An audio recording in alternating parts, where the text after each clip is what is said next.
Good day everyone, my dear brothers and sisters in Christ. Today is Wednesday, November 15, 2023. Let us pray first to the Holy Spirit. In the name of the Father, and of the Son, and of the Holy Spirit. Amen.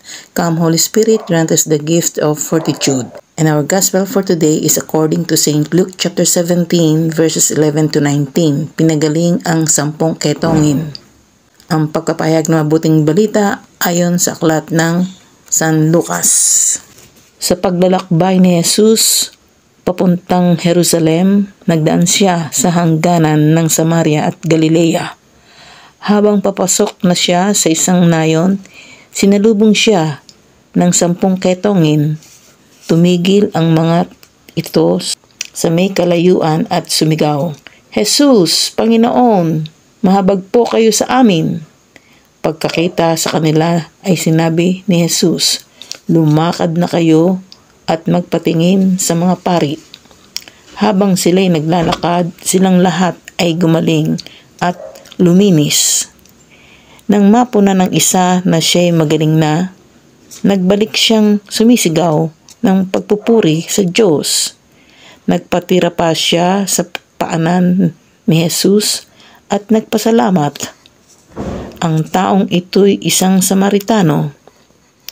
"Hindi ba't 10 ang pinagaling?" tanong ni Jesus. "Nasaan ang 9? Wala bang nagbalik upang magpuri sa Diyos, kundi ang dayuhang ito?"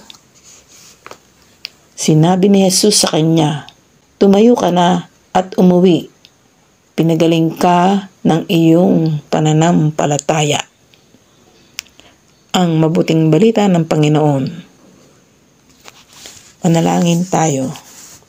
Panginoon, nagpupuri at nagpapasalamat kami sa iyo sa araw na ito, sa mga biyayang walang humpay na iyong pinagkakaloob sa bawat isa sa amin. Maraming salamat po. At ganoon din po, mahabag po kayo sa amin. Linisin ninyo ang aming mga puso't kaluluwa at mga kaisipan. Pagalingin niyo po ang aming mga sakit at tulad ng ginawa ninyo sa 10 ketongin. Alisin niyo po ang ketong sa aming katawan at kaluluwa. Amen. Sa ngalan ng Ama at ng Anak at ng Espiritu Santo. Amen.